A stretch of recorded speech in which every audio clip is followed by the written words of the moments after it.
The shadows of storm and night. The mysteries of life and light. From unearthly peculiarities, celestial and divine, to apparitions and transcendental signs. You're listening to the Spirit Podcast. Hi, friends, and welcome to The Spirit. I'm your host, Beck. Today, my guest is a classically trained ballet and jazz dancer and taught her craft for over 25 years. She also has dual degrees in psychology and human services. With her 40 years of experience as an intuitive psychic and life coach, she can help relationship issues, family dynamics, counseling, career and life counseling. She offers seminars on learning how to develop and use your own intuition, mindfulness, and the science of marriage and relationships. As a healer of the mind, she works on the undeniable connection between the body and the mind. She's even studied neuroscience and quantum physics to help better assist her clients. I have a feeling this is going to be a great conversation. Please welcome Holly K. Brooks. Hi, Holly. Thank you for being here. Hi, I'm thrilled to be here. And I loved what you said. I was listening to you and I was like, wow, she read my bio. Is that really me? No, I'm kidding. Before we dive in, for those that are interested, where can people find you? My website is www.intuitivesolutionsHK, my initials, .com. And I have a number, 717-618-8217. I like to talk to my clients before we do a reading or a class or a counseling session because I pick up a little bit just talking to them for like 5 minutes and booking whatever it is they want to do. So they can go to my site and fill out a form, or they can just call me up. Beautiful. I'm going to actually list that in the description of this episode, and we'll probably mention it again at the end of the episode. Now, you've been through many life-altering events. Oh, you've had like a fascinating, extremely challenging backstory, and I would love it if you could tell us your story and how you got to where you are today. Sometimes I wonder how I made it out with my head still attached to my shoulders. One really interesting thing I like to teach people is every time you face a fear or have an incredible challenge, you have a choice. You can go in the corner, you can suck your thumb and say, why me? And what did I do to deserve this? And why is this happening again? Or you can stand up and face it and say, gee, I wonder what it is the universe is trying to tell me. What are they trying to teach me? The worst in the beginning was I fell down the stairs in the middle of the night and broke my neck. Oh, boy. Oh, wow. It was intense. And I went across the little foyer there and bumped into the wall and broke my sternum. And forget it, I was messed up. And I popped back out and landed on my back in the dining room. I was blacked out. You know how they say you just fight or flight? I was gone. Yeah. But this voice in my head said, if you can wiggle your toes, you're not paralyzed. Now, for me, the power of my mind and spirit to say that to myself after a fall like that, I don't know quite where that came from, but I wiggled my toes. They put me, they boarded me and they did, and really what happened was they took me to the closest hospital and then decided to send me to another hospital because they were better with broken necks. Well, at this other hospital, which I was familiar with, I laid on a gurney in the hall for what seemed like forever until a resident said, "Oh, I looked at your x-rays. Your neck isn't broken." And he sent me home. My God. I know. I went home and they had given me pain medication, which, I don't think I'd ever take again unless I was having some serious operation. Hate that stuff. Same But here. I went home and I couldn't move in like 3 or 4 days. And I called my dad, and he's very good at finding, the best at everything. And he found a doctor in New York City. And he said, "I don't care what you have to do to get there, just get there." So I got to New York City. Yes, my neck was broken. And I had a 7-hour operation to put it back together. And then I think I was only in the hospital for like a week, but I was young. I think I was like in my early 30s, mid 30s, and I was a horrible patient, horrible. And nasty, and I was just a mess. It was probably drugs, but I was young and didn't care. I had to go home and wear one of those hard Philadelphia collars for a year.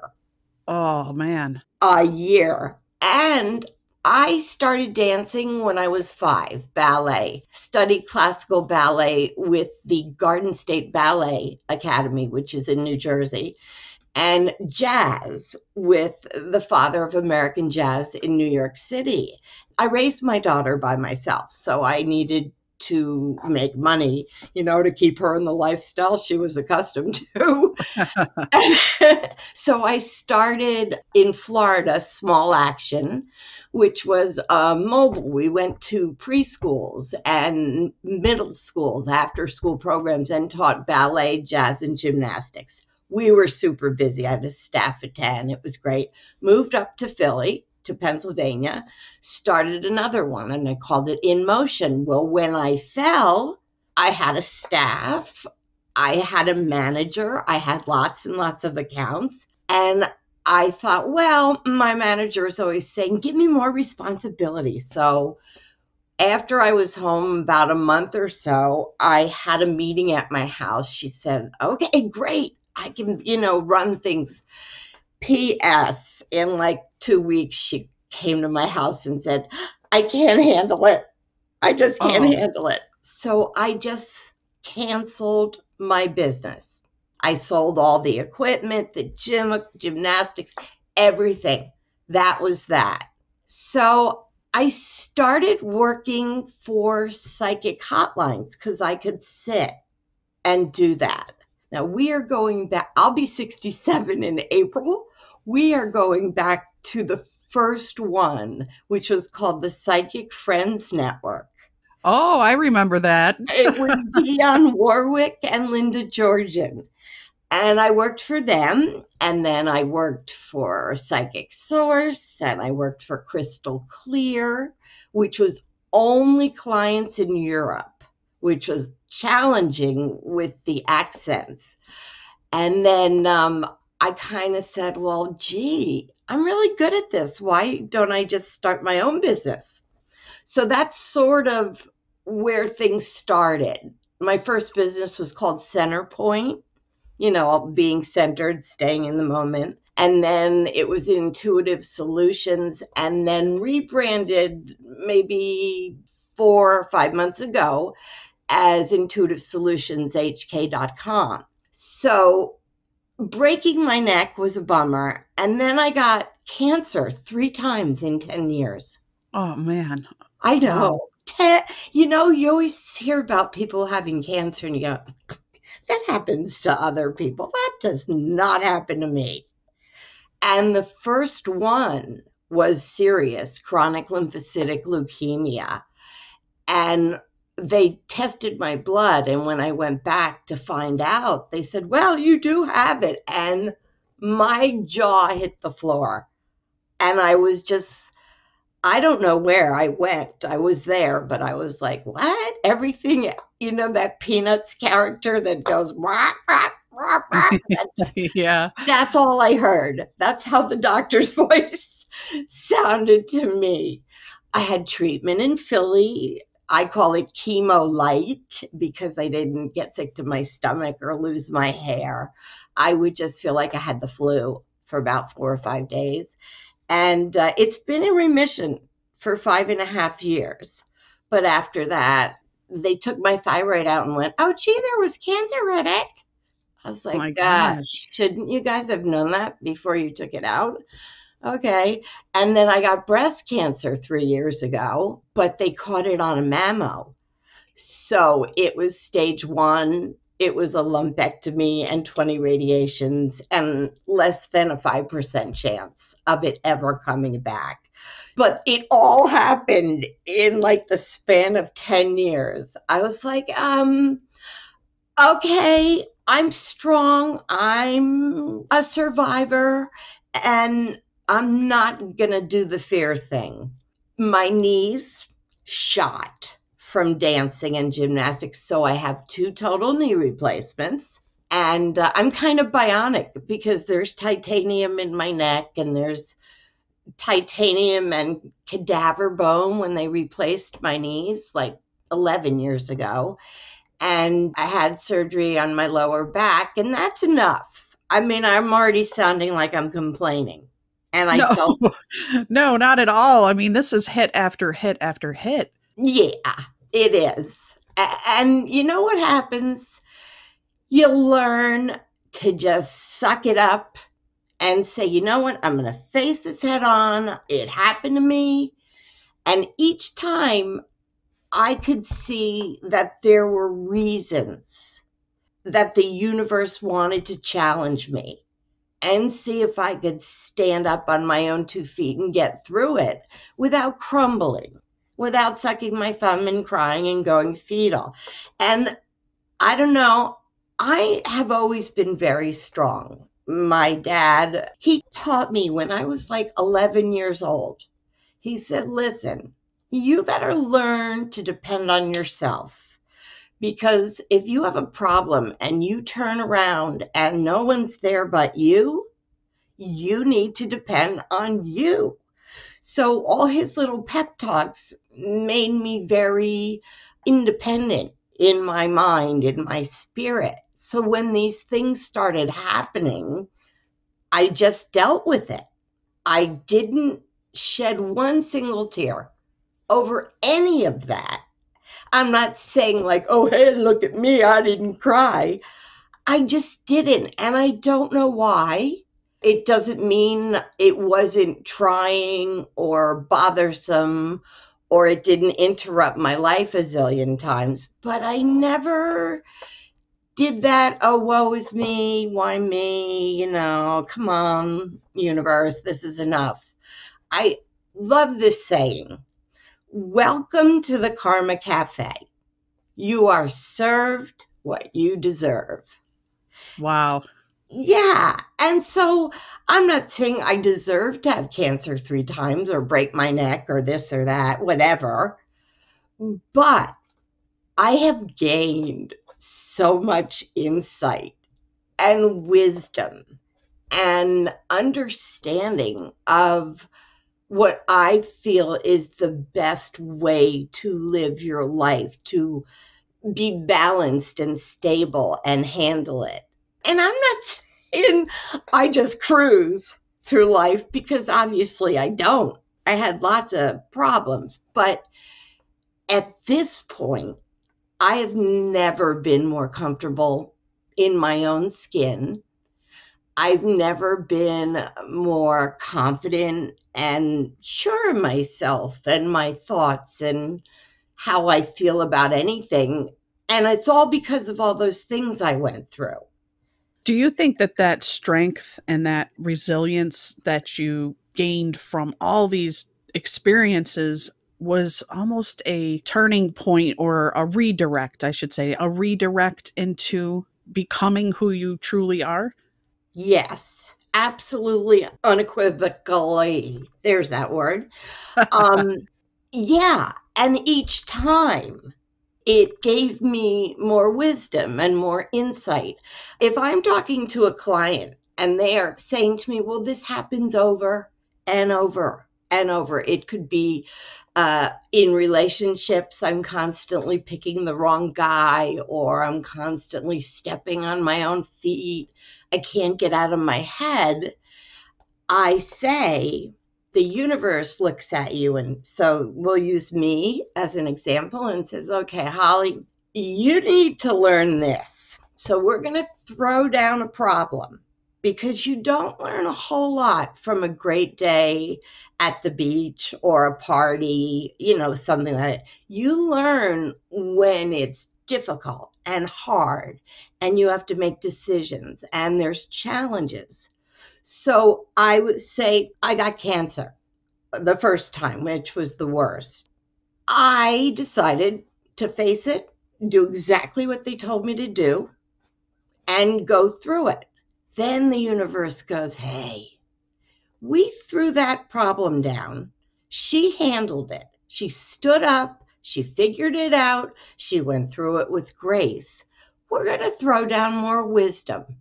So what happens is when you handle things in a way that's good for yourself to keep you on an even keel, the universe lets you have more wisdom. You end up rotating on a higher level of wisdom and knowledge. If you go in the corner, then they go, well, we threw that down and she didn't get it. Let's throw it down again and see if she gets it this time. So there's a method to the universal madness, if you will.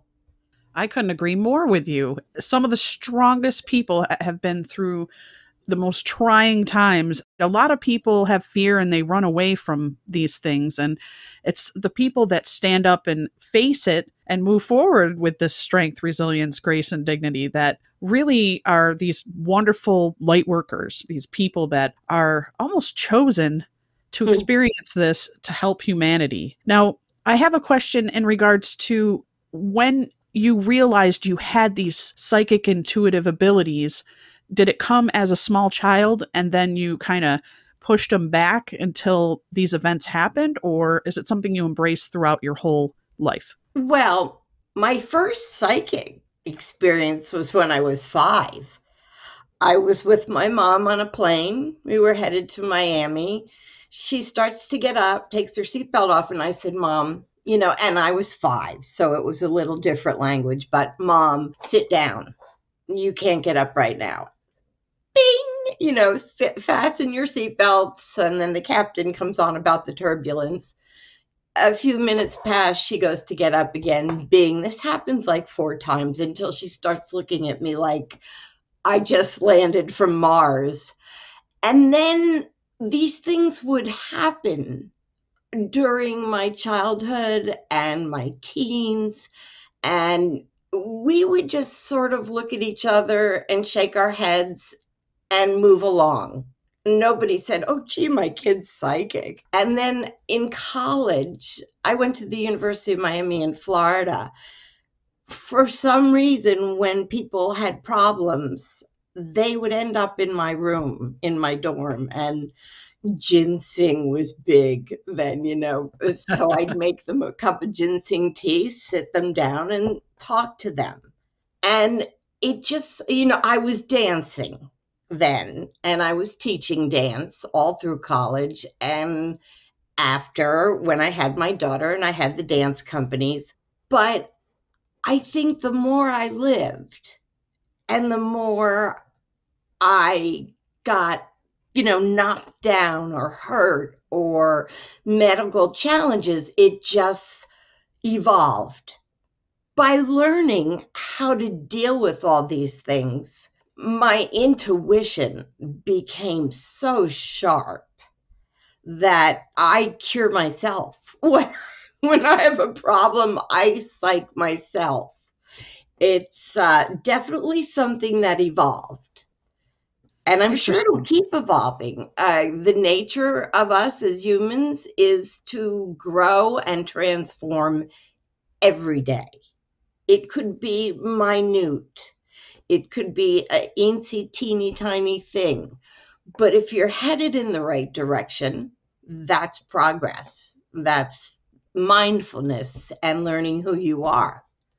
When you were going through your clairvoyance, did you also have a link into mediumship? Did you have a spirit team that you worked with? No. And everybody that I know, and I do know the best people in all areas of this business, so that they're friends of mine, they're always talking about their guides and their angels and this and that. And I'm always going, guys, I don't have any guides. And I don't have any angels. What, I just feel things and hear things in my head. And if I speak them out, they're correct. And they're like, well, you do have guides and angels, you just don't know it. But I really don't. It's me. I don't use cards. I don't use runes. I don't use a pendulum. I just get stuff in my head and I speak it. And that's what happens. And usually the further in left field my intuition in my head is, and I trust it and act upon it, the more correct it is. It's a process, learning to use your intuition. We all have it. They used to say, oh, hey, women's intuition. It's everybody's intuition, and it is a gift. It's like a life map. So, real quick, I'll just tell you that there's 3 steps. And the first step is quiet your head. If we're not feeling comfortable and balanced, our head is usually noisy. There's just too much going on. So the first step is to quiet your head so that you can hear your intuitive voice. I mean, do you hear your intuitive voice? I do. And sometimes I'm not sure if it's resonating from my stomach or if it's coming from my thoughts. I don't know if I feel as intuitive. I think I get little glimpses of it. Okay. Your stomach? Kind of like that gut feeling. Okay. Yeah. Yeah. Yeah, it's your gut. People will describe it that way and say, I feel it in my gut. Yes. So you need to say to yourself, everybody shut up in my head. I want to listen to that voice, or what's in my gut. What are they saying? And then the second thing is to trust it. And that takes it takes years of practice. It really does. Because something in your head, you think it's crazy and you go, oh, that's nuts. I'm wishing, I'm hoping, I'm dreaming. That can't even be real. And so we are on the road to not trusting that. And then the third thing is to act upon it, which is also very difficult because sometimes we question our intuitive voice. But I tell people to start like this. When the phone rings, don't look at your caller ID and try to figure out who it is. You would be surprised how many times you'll get that right. Also, if you wake up in the morning and you want to wear blue pants, but your head's going, wear the tan pants. Wear the tan pants. If you're driving and you are supposed to turn right, but your head is going, no, turn left. Turn left, because you might be avoiding traffic or construction, whatever. It just takes a lot of practice to follow your intuition. And when I see things psychically, I call myself an intuitive psychic because they are the things that cross through my head, my intuition. And those are the things I see. And I tell them to people, and oh boy, they're right. They're like, how did you know that? Like, well, you called me. So I just see stuff. Is it played out like a movie for you, or like a snippet? And is there audio involved, or is it just...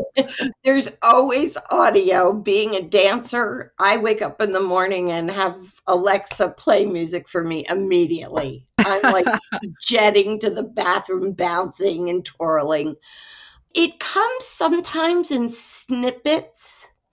Sometimes I'll get details of somebody that I say you're going to meet someone in April and this is what they look like. I do a lot of detail, like with my brother, who is 2 years younger than me. And, always thought this is a lot of bunk. And, my sister's just always been the crazy one. He was going to look at homes because he was retiring. And I said, well, I don't know what your day is like, but the third one you look at is going to be the one that you get. And on the way home, he says, I have to tell you something. We looked at 4 and we picked the third. And I went, oh, good.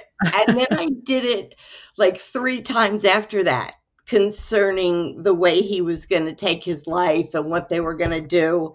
Now he's a fan. So it's just funny. I don't know. I'll see things. People say, well, I'm going on 4 job interviews. Which one do you think? So I see numbers. I'll say, well, the second job interview is the one you're going to take. It just sort of flies through my head. Information. I've heard of cold readings, but what are hot readings? Hot readings are picking up information before you even do the reading. So before, I had mentioned that I love people to call me personally to set up whatever service they want to do with me. And while I'm speaking to them, I ask them, what is it they want to talk about, or do they want to take a class, or is it life counseling? What do you want to focus on? They tell me, we chit chat for a little bit, and I hang up the phone, and I've got information when I start with them, when I start their appointment. So hot readings is like, I've got stuff before we even do our reading. Oh, that's great. That's like being totally prepared. Yes. Does that link into reading voices? Because I know when I had gone through your bio, it said that you read voices and you pick up on things extremely fast. So what is a voice reading, and what can someone's voice tell you? Oh, a lot.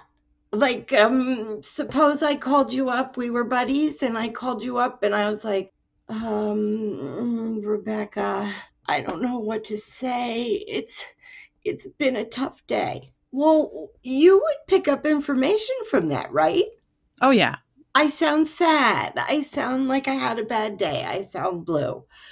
And then from their voices, whichever direction or meter or sound it is in, I cull information about them by the way they're speaking, their voice. I think a big part of being a psychic is being able to read their voice as well as their thoughts, what they're thinking about, what they need to know. It's kind of a parcel. It's a conglomeration of things I do. I read their voice.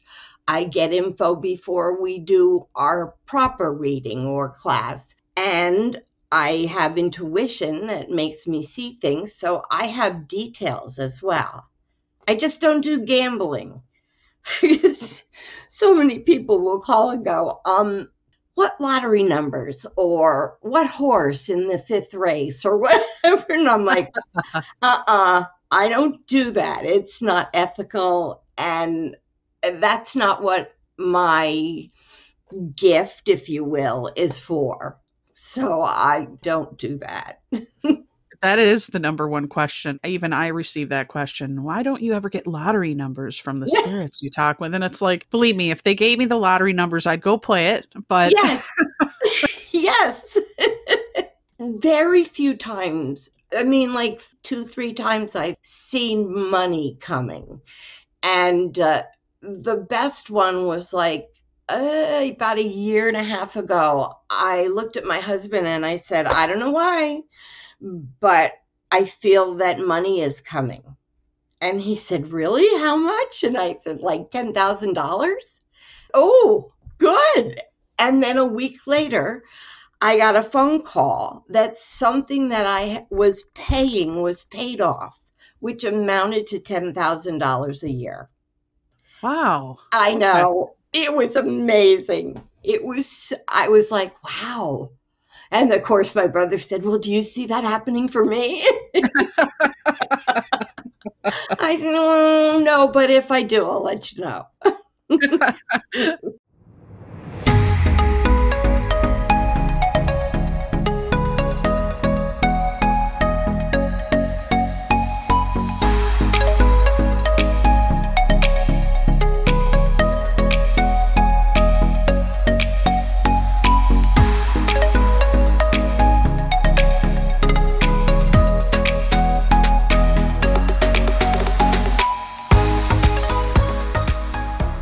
Since COVID the 19th, I know a lot of intuitives and psychics have to do a lot more work via Skype and phone. It seems like you've kind of maybe preferred that method, or have you, did you like?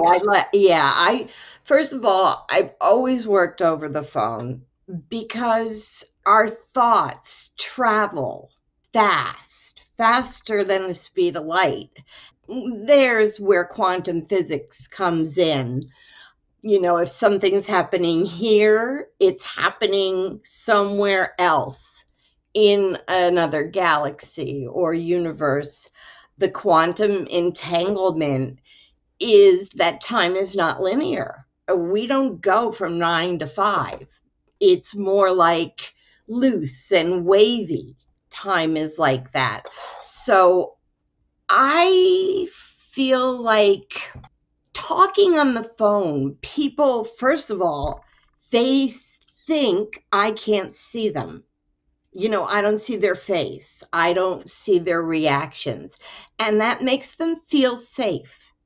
Also, it opens them up because they might say things to me that they wouldn't if I was looking right at them. That's So very true, yeah. I like the phone. I do Zoom, which I like. I can do Skype. I can do FaceTime. The only time I do in person is if somebody lives near me. And that hardly, I mean, maybe in the last 8 years, that's happened like 4 times. Well, because I work, you know, nationally. But truly, I prefer not having a sit down face to face. It's not as effective for me and for my clients. I think it's better. There's sort of that mental iron curtain that they think is there, but it's not. Do you know what I mean? I totally understand that. I get that. And that's my preference as well. I think the energies change when the person's in close proximity. And Mm-hmm. I'm not saying it's better or worse, but I'm with you on preferring to have my distance and work in that way. Yeah, I like it better. I like it because I feel like I can get into their mind space in a deeper way than if they're just sitting, like, you know, across from the couch, across from me in my living room. So, yeah, and COVID has changed everything. Everything, the entertainment industry and how it works now, and clothing and meetings and business. So for readings, for what I do or classes, it really hasn't changed. However, people have a lot more to deal with. So they're wanting to be reassured and have questions answered because there are so many open-ended things going on right now that we just don't know the answer. Relationships and things during these times have probably been particularly stressed. And have you found an increase in couples coming to you and people coming to you in regards to improving their life or their marriages? Well, I wrote an article that got picked up by Thrive Global, and it was about what the pandemic was doing to relationships. And I feel that it has done 2 things. Either the couple really gets closer, really starts to understand each other, and their relationship, well, it thickens. They get into each other's head and their love grows. Or they can't stand to hear the other person breathe. They hate the way they chew. They need space. Being together and quarantined together has had a negative effect on their relationship, and there have been tons of breakups. So COVID sort of is an acid test for relationships in pre-COVID, okay? So there's a couple. Even if you're married, you have years together to learn about each other and how to understand each other and support each other and compromise. COVID takes those years and squeezes them into 8 months to a year. And you have to solve things at lightning speed. And we're not built that way. We need time and space, and to learn takes time. So if we don't have that length, that amount of time, because we're quarantined together, I think, your perception changes. Everybody needs to understand that our perception creates our reality. So if we perceive things from, let's just say, for example, from a base of fear, we're afraid that we can't stand this person anymore. And we were so in love and we were so happy. What's going on? Then our fear creeps into your head and kind of takes you prisoner. And then your perception is based from fear. And when you make decisions about your life based on fear, they're always wrong. It's always wrong. You can take that to the bank, I'm telling you. Fear is a liar. That's one of my favorite things to say. It creeps into your head. It kind of takes over. It changes your perception. Your reality changes. And everything goes wrong. So with COVID, if you are afraid of things and questioning things, or I loved this person, I couldn't be with them enough, and now I can't stand to listen to them breathe, that is because your perception has changed. And then you get scared. Like, what? What happened? So COVID has created either a closeness and an understanding and a tightly knit mindfulness of your romance, your marriage, your LGBTQ partner, whatever, or it blows you guys apart. It's difficult.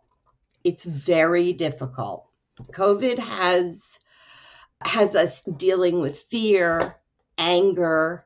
It tests our resilience, and our resilience is not what it would be without COVID. It just colors our entire lives if we let it.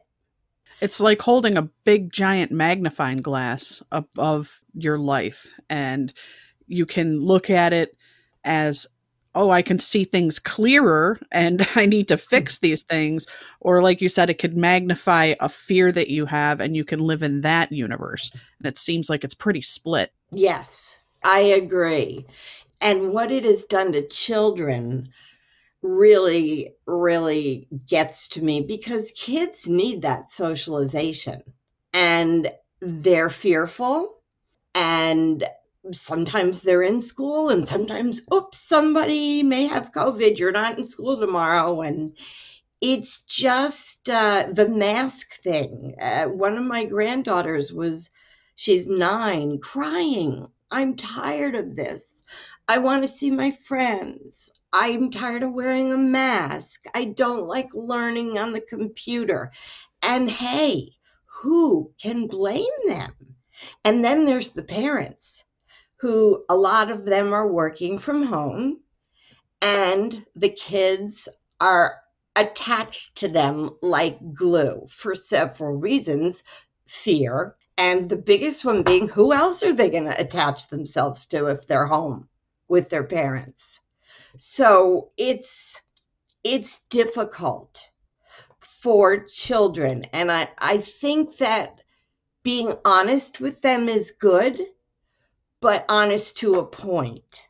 They do not need to know every little thing because their minds are still growing and they do not have the process down yet to handle everything. I mean, kids today, so smart, it's crazy because of social media, but still they're children. And so I think they need to be handled, pardon the pun, with kid gloves about this. It's so So, true. I'm seeing this with my own friends that have children, and they're telling me how awful heart-wrenching it is to watch their child cry and be depressed because they have no interaction, like you said. mhm. I also see it almost bringing out a kind of more mental illness. Seems like people that already struggle on the brink with like a bipolar disorder or anything like that, Mhm. being home, having to be with their child and teach their child and work from home puts people right on edge. It's a tough time. It is. The suicide rate is soaring.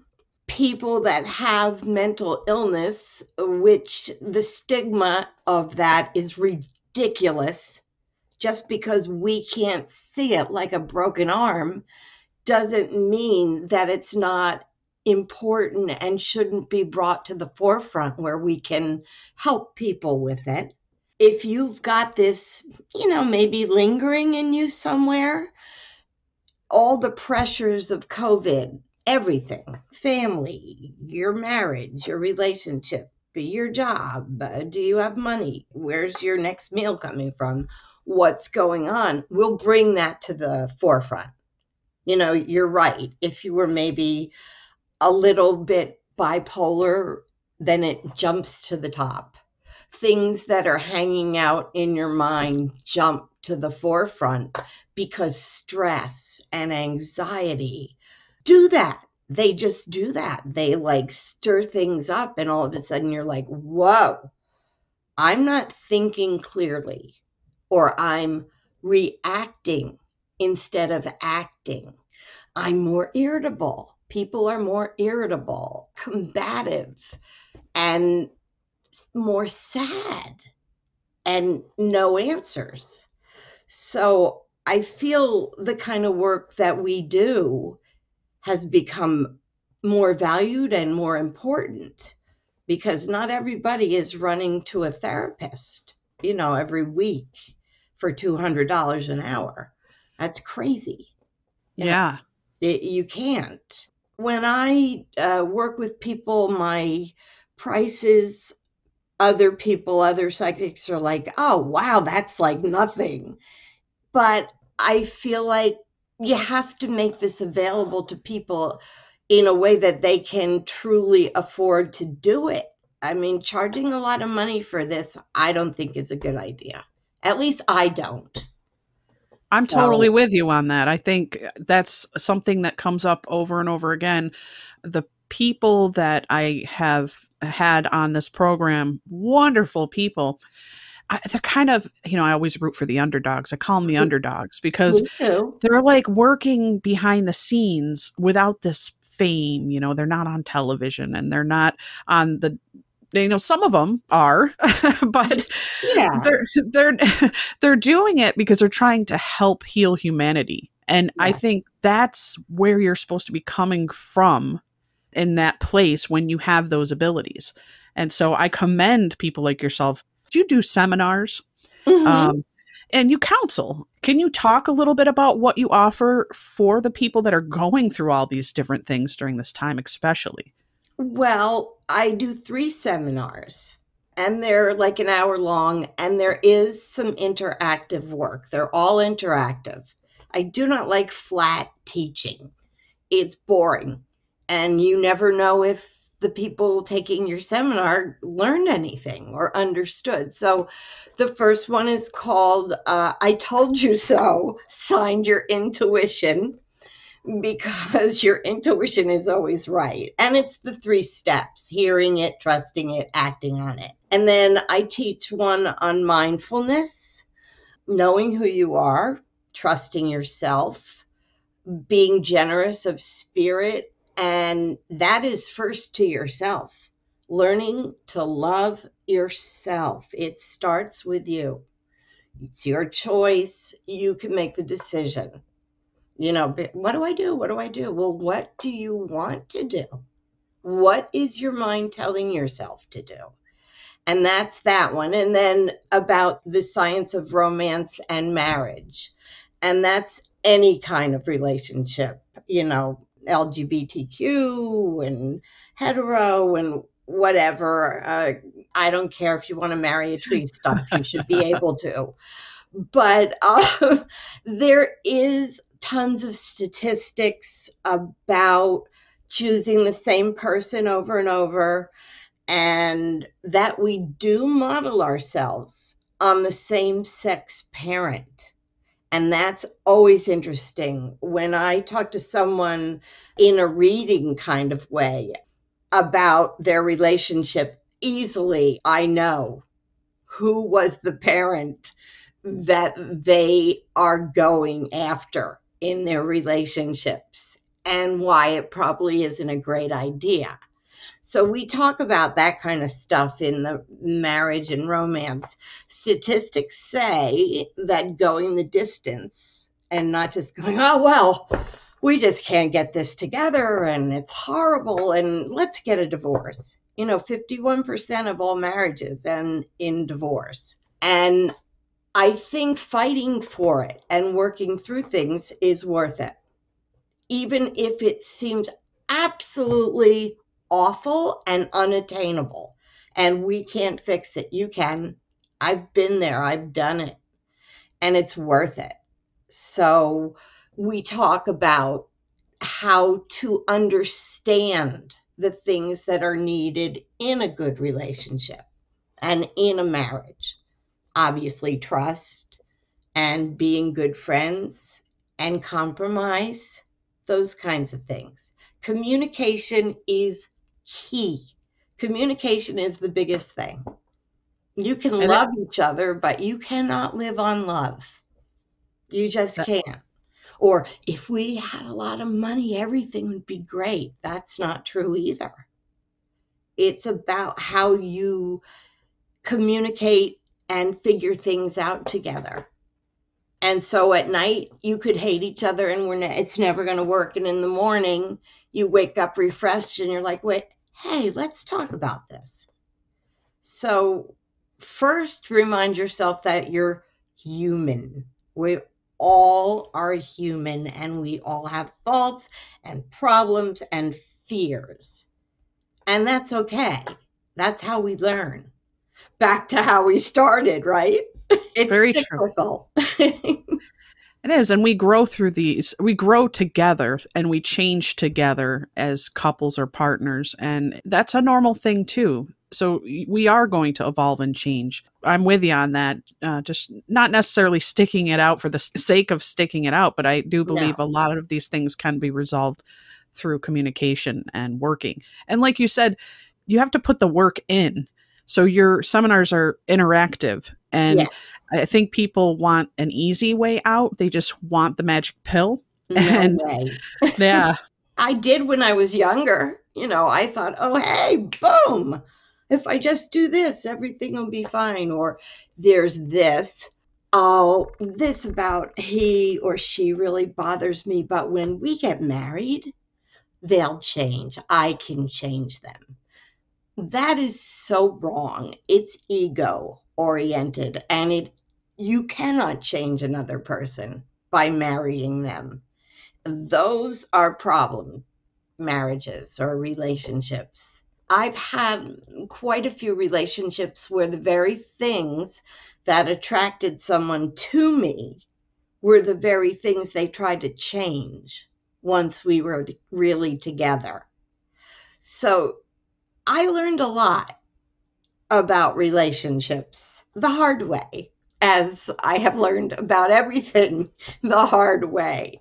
And that makes me, I just heard my father like in my head going, why do you always have to learn everything the hard way?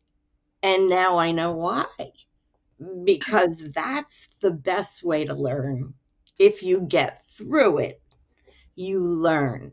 And then, like I said in the beginning, the universe says, whoa, she got it. We're going to throw down some more knowledge and wisdom. And that's what happens. Pain equals gain, unfortunately. Very true. I try to tell my nieces and nephews all the time. I'll say, learn from your aunt, will you? But, grandma steps in and says, they have to go through it themselves to learn. And it's like, man. It's true. I have 3 granddaughters. They call me Gigi. That was my son-in-law's idea, and I love it. And I'm the crazy Gigi. I'm fun. We play games. We dress up. We do makeup. But they are the greatest little people. They are so aware and so smart and hungering to learn about things. And I have always had a thing for children. Always. I had the children's dance companies, and I raised my daughter alone, and she and I are super, super close. She's not feeling well, and I have a friend who does higher vibrational healing. She's a Reiki fire master. And I texted my daughter and I said, how about if I, get Katie to do a half hour with you? And I thought she'd go, oh, Mom, come on, because she's a lot more conservative than me, which everybody's like, she's your daughter and she thinks like that. But she texted back, sure. So they started at 5:30, and I know my daughter's going to feel better and love it. So, you have to kind of open people's eyes slowly if you want them to accept different methods of healing, understanding, learning. It's kind of where I come from, if you will. I couldn't agree more. I couldn't agree more. You sound great. We would be great friends. I know it. Well, I'm sitting here going, everything she's saying, I've had this discussion within the past week about almost every topic and every subject you've spoken about. So it's kind of blowing my mind. Well, good. I like doing that. It's because you're wise. You are feeling and understanding all these things I'm saying. We're kind of on the same vibrational level. And yes. It's nice. It's easy to talk to you. It really is. It's part of that intuition that you have as well. I'm sitting there going, man, she really is intuitive. She's just picking it all up. We all have our crosses to bear. Now, you offer intuitive readings or psychic readings as well on top of the seminars. And yeah, it's separate. I do psychic readings, clarity readings, if you will, psychic intuitive clarity readings.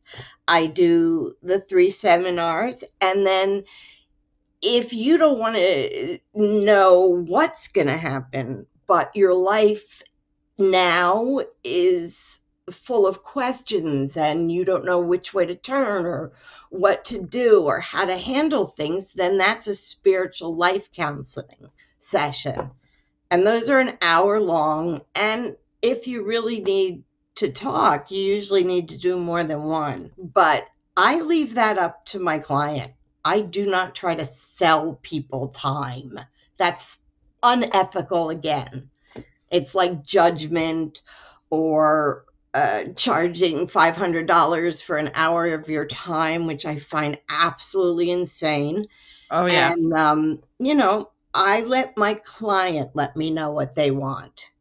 And then I say, well, I can do this, this, and this. What do you think? And that's what we do. Also, when I do a reading, a psychic reading, I ask them to write down about 3 questions. And I use those as jumping off points so that we don't go like a cold reading, running through the jungle from here to there, and nothing gets done, and it's a waste of time and money. But if they write down 3 things they'd like me to look into, then when I call them, I'll say, okay, where do you want to start? And they look at their questions and they go, oh, well, I'd like to start here. What do you think about this? And then the reading just rolls really nicely. And at the end, I always say, did we get to everything that you wanted to talk about? And some will say, yeah, we did. It was great. And some will say, yeah, but can I just ask you one more thing? And I'm always saying yes. I'm not the kind of psychic that goes, up, that was 60 minutes. I'll talk to you later.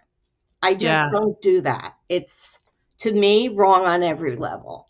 It's back to what you and I were talking about making things available and really being a light worker and wanting to help people heal. Because I really feel like in school, elementary school, middle school, high school, there should have been classes on how to live your life. I totally agree. And I think listeners, I think you should take note of this, because what she's saying is so very true, especially for those that haven't experienced sitting down with somebody with abilities, a psychic, an intuitive, a medium. If that person shuts you down or says, for 1,000 more, I can give you a little more. The best readings come from people like yourself that are well-rounded, well-versed. They have psychology degrees behind them. They know how to speak to people. They're down to earth. And then they ask you that all-time question, is there anything else you would like to know before we close the session?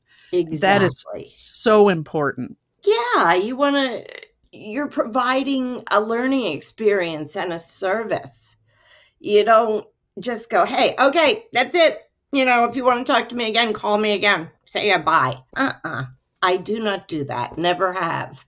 And I always end up talking a little longer than I planned, but that's okay. It's cyclical. Like where we start is kind of where we end up, but with answers. So it's great. I love my work.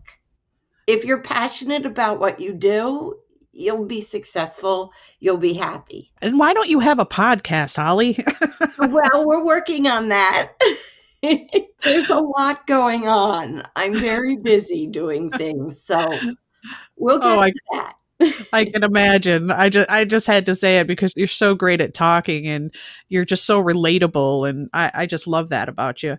Thank you. Is there anything else you'd like to say or any wisdom you'd like to impart on our listeners? I do have one thing I want to say, and it may sound like left field, but I have gotten a lot of people over the years that'll call me and say, I spoke to a psychic and they said that there was a curse on me. And I'm like, oh, wait a minute. There is no curse on you. Nobody put a curse on you. These people are unethical and they're saying it so you buy more time with them. Absolutely. If somebody says that to you, it is a gigantic red flag. And that's where you're going to say, thank you, but no thank you. And cancel the charge on your credit card. Oh, yeah. That came into my mind because when it happens, I think, people wonder why people go psychic. Oh, right. For the ones that do stuff like that, curse, that's ridiculous. Yeah, and they just really bring down the community, these people. It's a psychic red flag. Do you have a Facebook or an Instagram or any other social media that people can reach out and make contact? I'm on Instagram under Intuitive Solutions, HK, and I'm on Facebook under Holly Kimmel, Kimmel Brooks. I have my regular page, my profile page, and then an Intuitive Solutions business page. I have 5,000 friends, so that's max. But if you want to, you can become a follower. And I post on those things every day and also on LinkedIn. as Intuitive Solutions HK. A lot of good information on LinkedIn, like seminars that are free or things you can get involved in. If you feel like, COVID, I'm in my house, I'm going nuts, what should I do? Go on LinkedIn and look up people that are readers or counselors or whatever, card throws or whatever. There's a lot of things that you can hook into that don't cost any money. So there's that. And then, of course, my site, if I may, it's www.intuitivesolutionsHK.com, and the number 717-618-8217. You can find me. I'm kind of all over social media. You are an absolute pleasure to talk to. I love your light in these dark times, and I had a great time talking with you, and I hope our listeners enjoyed it as much as I did. Well, thank you. If you could see me, I have a huge smile on my face. You're wonderful. Thank you so much, Holly, and you have a great day. You too. Thank you so much, Rebecca. To the Spirit Podcast. Supernatural Science. Aliens. I'm ghost. Psychic. Mystic. Spirit. Divine Source. Heaven. The dead. It's magic.